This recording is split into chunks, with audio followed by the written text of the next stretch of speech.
Welcome to Creative in Tech, a podcast show powered by ReadSpeaker AI. I'm your host, Carrie Roberts, and I'm the brand evangelist for North America at ReadSpeaker. This show is all about highlighting the various brands and organizations that are using one of the biggest growing spaces in technology, conversational AI. And so for the next few interviews, we're going to be discussing about how this affects the banking and the finance industry and how people in this space are utilizing conversational AI in a creative and innovative way to help create the next generation of customer strategy. And so to start us off, I am so excited to welcome Mike Zagorsek. He is the COO of SoundHound, a company helping brands build custom AI solutions. Welcome, Mike. So excited to have you here. Thank you, Carrie. It's great to be here. Great to see you again and be part of this. Yes. So before we get into the whole concept, I want to start with you personally, and I'd love to hear, why are you a part of this conversational AI space, and what do you love most about it? Sure. Yeah. Well, our founders have a great story. They had a envisioned technology. They did their PhD at Stanford, and they were inspired by Star Trek, and then they say this is part of their story. Then they looked at all the technology in the future and wondered why it wasn't here. And they looked at teleportation and holodecks, and they also looked at the voice AI component, and they realized this is technology that should exist in our lifetime, and we should really build it. So they embarked on that 15 years ago, and they spent the following 10 years building the technology in stealth. And SoundHound's technology, called Houndify, was revealed 5 years ago as a voice platform, and it's been our growth ever since. And so I joined the company 5 years ago, right around when Houndify was launched, and inadvertently just shared the same vision. I was always still am a sci-fi nerd. I like future tech. I like seeing what's happening. I was leading the marketing team, and I took on more roles and responsibilities, and I realized I could help this technology come to life. I mean, I'm not an engineer, so I'm not in there coding, but if we can all work together and partner with organizations and actually make voice AI a reality, then what better way to be a part of it than at a company that's doing it themselves? So we're on this journey and excited to be there. Yes, it is so great to see these concepts that were around years ago really come to life and continue to do so. We're focusing a lot on the banking and finance space today. I'd love for you to talk kind of just an overview from your perspective or speaking to people in the industry. Where do you see the banking and finance vertical going, and where does conversational AI play a role now and potentially into the future?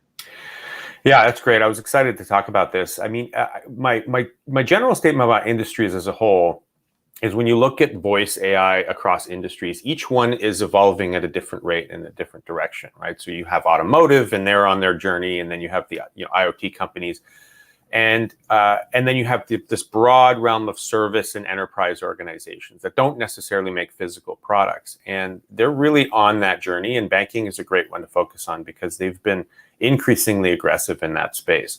And part of the reason is that any organization that is providing a service in a physical location, in a remote location, or even in a third-party location is really investing in voice. It's a cost savings, it's a customer improvement, and the banking industry is very much there.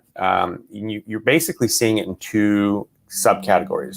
One is banks and service organizations, financial service organizations, adding their skills to third-party assistants like Alexa and Google, right? And then the other half of it is organizations building their own custom voice experiences. And they're each doing it slightly differently. There's some organizations doing both, some are doing just one, some doing another. But it really all comes down to how, as a bank, as a financial services organization, how can I be where my customers are? And how can I make sure I have my services available in the way that they want to access it? And as a result, we're seeing mostly the larger organizations really make an investment in this space.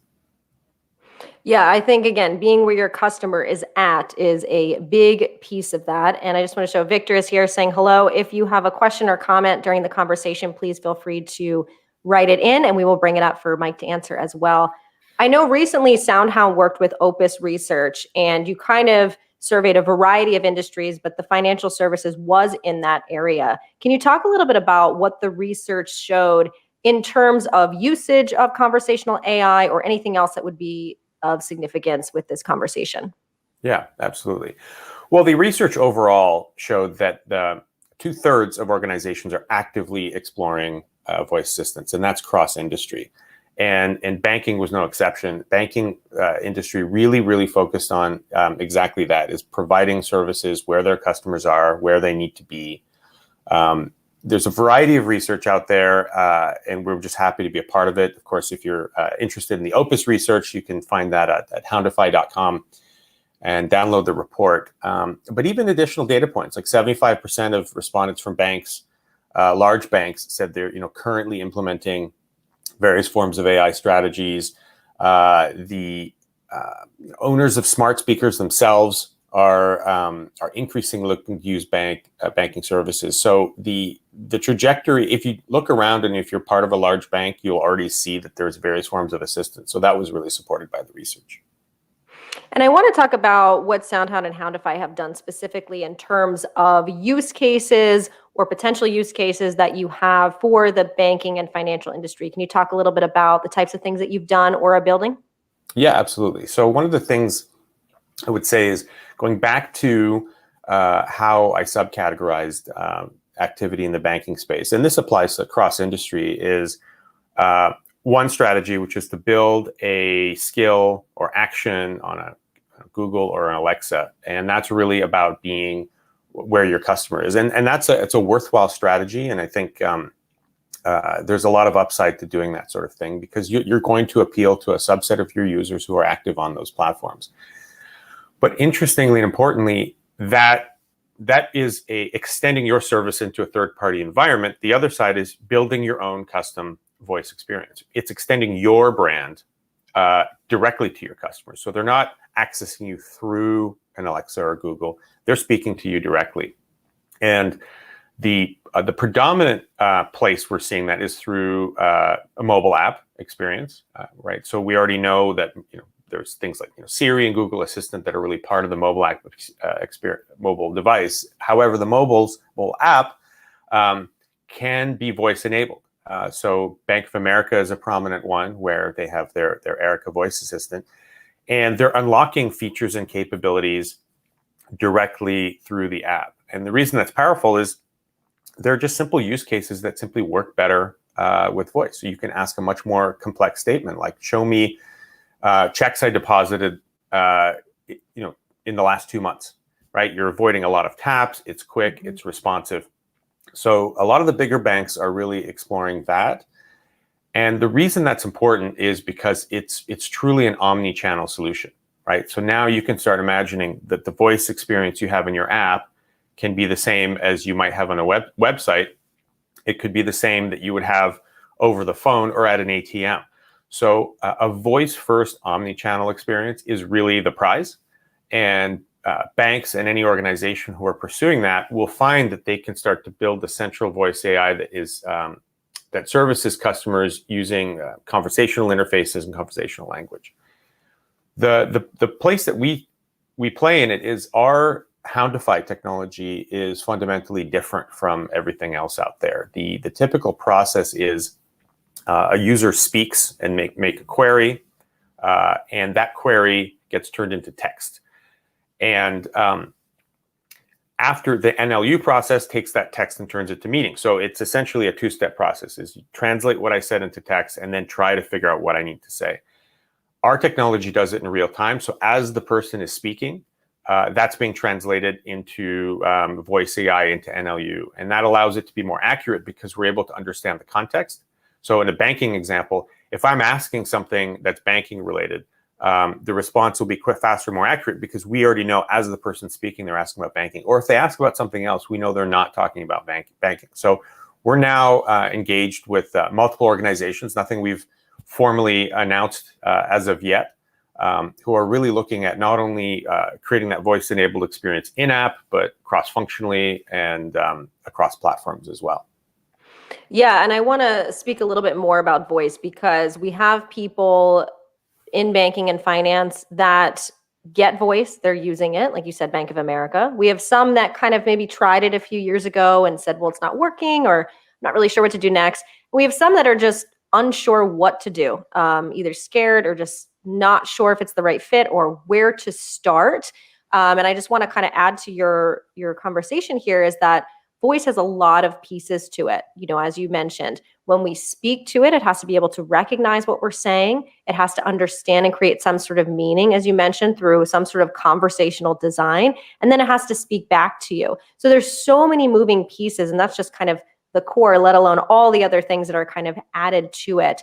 Can you maybe break it down for people that are like, okay, I've heard about voice, I'm not really sure what to do for my banking or financial institution. You spoke about it can be on your website, it can be on a mobile app, it can be on a smart speaker, it can be at an ATM. Can you maybe give some basic examples of things that people could do with voice and kind of where they could potentially start? Absolutely, yeah. That's a great setup. The main pieces to a voice experience is physically you need a microphone in a device somewhere. So obviously all mobile phones come with a microphone, they have a speaker. Obviously phone based is a voice first experience. So once you have the ability to take the input, it's really about, the first step is the ASR, which is the speech recognition. So this is what I refer to as it's basically transcription. I say something, and this is fairly common. There's a lot of dictation out there. The next step is the natural language understanding. So once the person has inputted the text, can you understand what they're saying? And for people building custom voice assistants, the way they tend to go about it is the speech recognition part is fairly complex, but there are third parties that provide it. So for example, SoundHound, we have our Houndify platform. We provide transcription capabilities. So if you're really interested in building your own natural language understanding, but you still need to turn the text or the speech into text, we can do that. And you get the text output, and then it's really up to you to figure out, well, what is this person saying? A lot of natural language understanding, they use keyword detection. So in a banking example, if you said something like, what's my balance? It would focus on the word balance and then infer that the user actually is looking for their balance, and it would read back the balance. Ultimately, after that, once you have the NLU, it needs to tap into a body of knowledge. And the reason that some vertical organizations tend to try to build their own assistant is because when it's fairly narrow, and if you're really just talking about a bank balance, then you're not going to assume it's any other form of balance, like a balance beam or any. You can think of there's words in banking that can mean a lot of different things. But if you only know you're talking about banking, you're never going to respond for something that's not financially related, and that understanding of cross domains isn't really going to be a factor. So a lot of organizations think they can solve that. The other opportunity is to partner with an organization like ours, where the financial institutions have their body of knowledge, they know what they want to do, but they really want a powerful conversational assistant, mainly because it's one thing for users to make simple phrases, what's my balance, and I want to transfer money.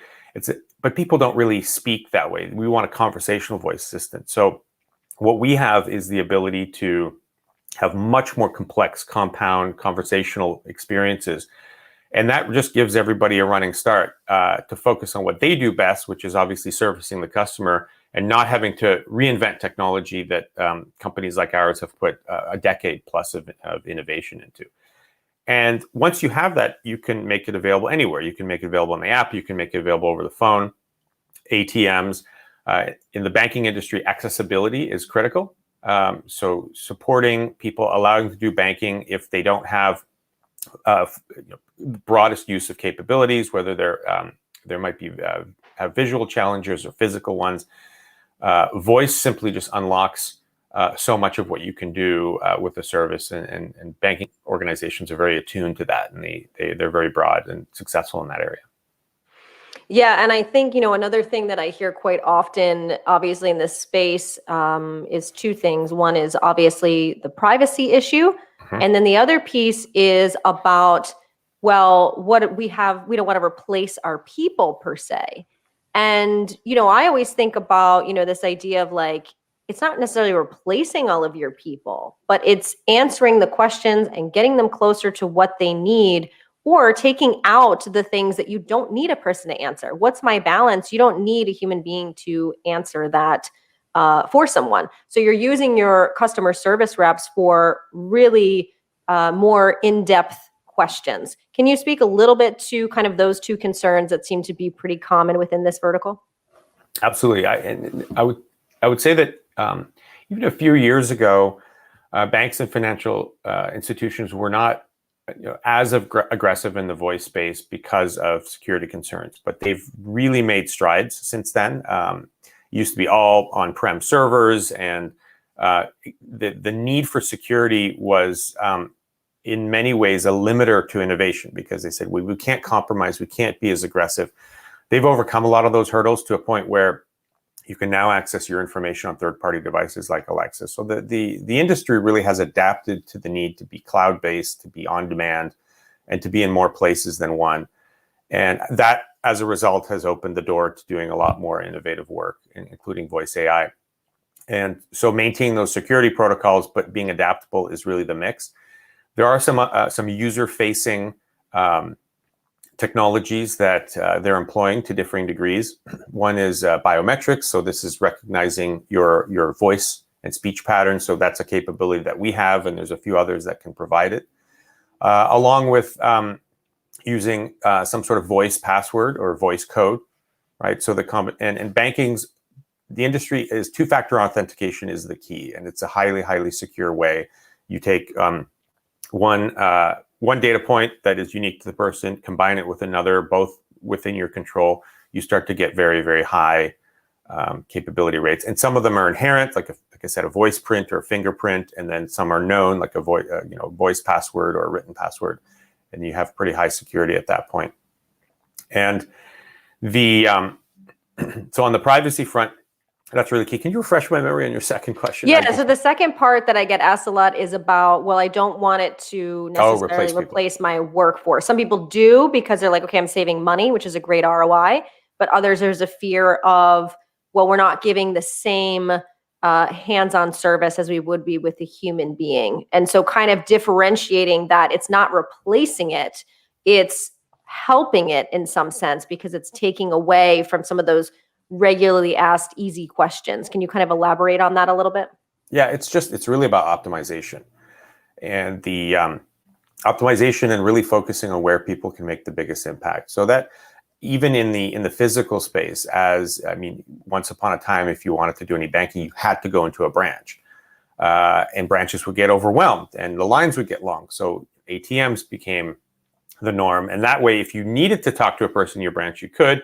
If you needed to do the regular transaction, you would just go ahead and do it with the ATM. So it was really about saying that people are a finite resource, and how do we use them to add the greatest value? And the same thing has been happening over the phone, using phone systems. And organizations were so strapped and so aggressive with it, they introduced these IVR phone systems that people hate. They press or say one, and you have to figure out these complex menus, that the organizations were often open to adding negative experiences simply to keep up with demand and be able to provide the range of services that they need to. So in many ways, something like voice AI, right? Not just having to say keywords or key phrases, but a truly conversational assistant is rescuing a lot of these investments that banks have made already, so that their customers have a better experience. And you can much more seamlessly integrate humans into the mix, versus feeling like, oh, I'm either talking to a machine or I have to talk to a person, and I want an agent. And so it's really giving them more tools to allow them to focus their people on what matters. Yeah, I agree. I think the other thing I want to talk about within voice, as I said, there's many moving pieces to it. The other things that are kind of extra that help really build a brand or personalize it are things like text to speech and customized voice, which is what we do here at ReadSpeaker AI.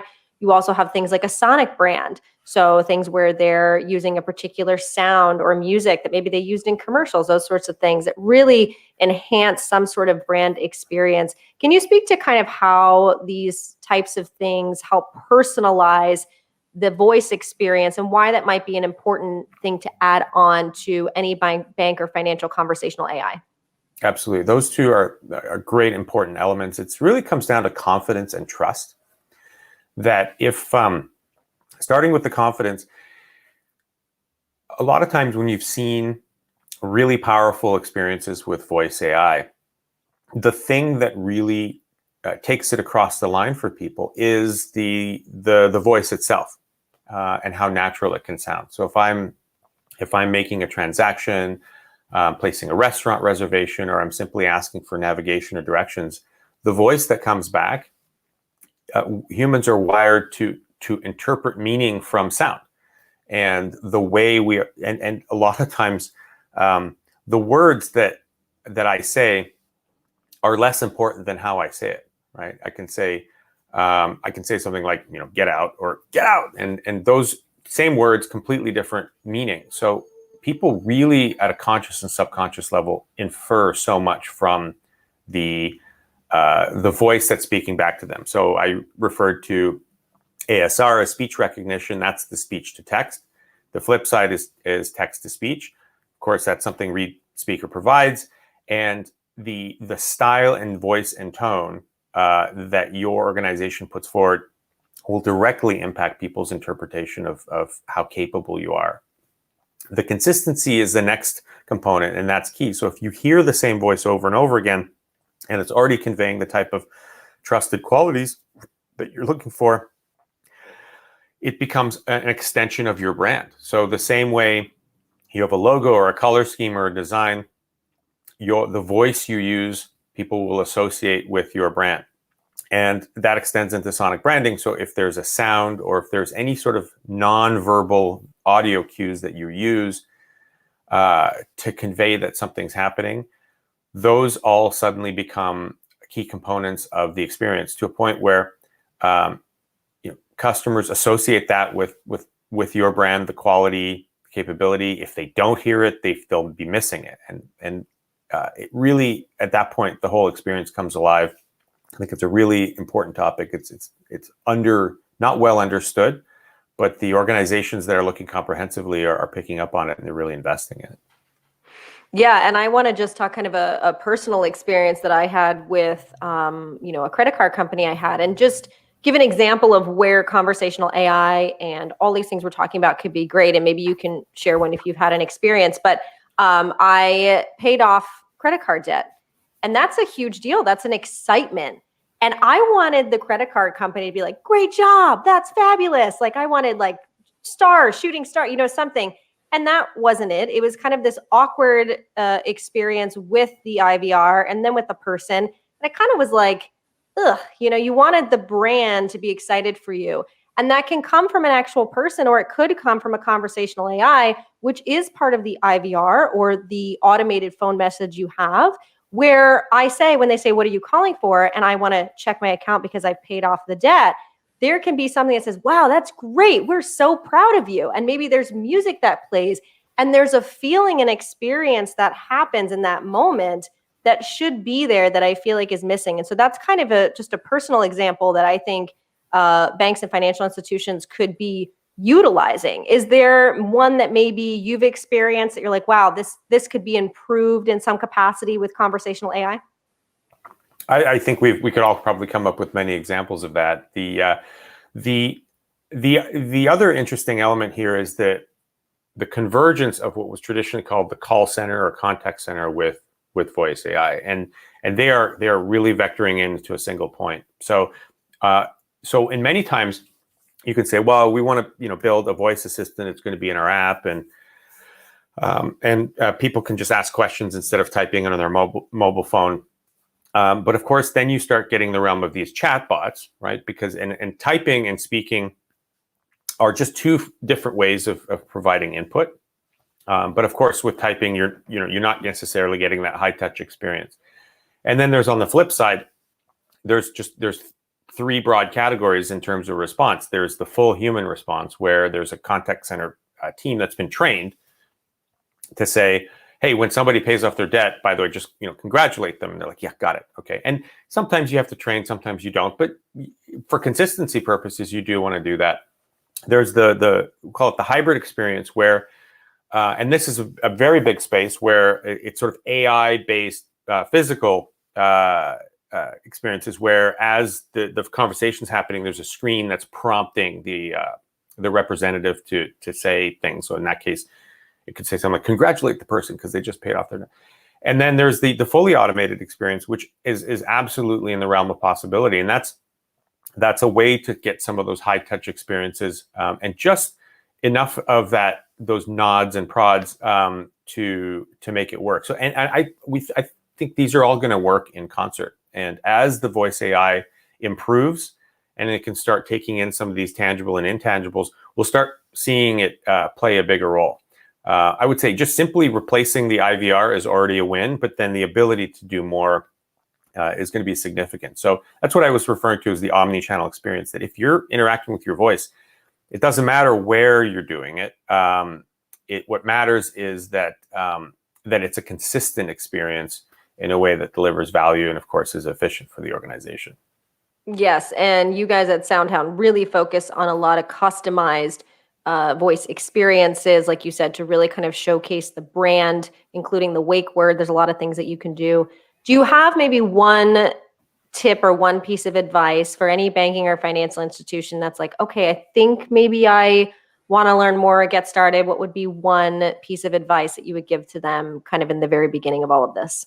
Absolutely. I think it's really about focusing on what channel do they want to work on first, and what ultimately do they want to own versus who do they want to partner with. So it's the classic, build versus partner approach, and to really check out what's available and say, how do they build their teams to focus on delivering a personal branded experience? How do they partner with the right organizations? And it could be, for example, a company like ReadSpeaker, if they want a text-to-speech.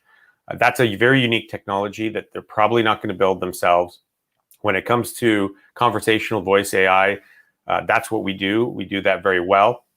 And we can bring a lot of innovation to light through that partnership. But there are still elements that the bank themselves are going to want to own. For example, like you said, sonic branding, if they want to create a whole series, or script development. So it's really about focusing on what do you need to really make part of your internal organization, and how do you accelerate time to market by partnering with the right organizations? And that's a strategy that works across categories, and I highly recommend it. And of course, if they want to see what Houndify can do, it's houndify.com, and they can go from there. I was just going to ask that. If there's more questions, is houndify.com the best place to do it? Yes, you can go to SoundHound is our company name. We have soundhound.com, but our platform is houndify.com. And there's a lot of information there about everything that we just talked about and more. And of course, you can sign on and create a free account and take a look at the platform. But of course, there's many people willing to help for companies who are ready to make the plunge. Perfect. Well, as always, thank you, Mike. We greatly appreciate your insight and for being a part of the show. Thank you so much. Really excited about the show.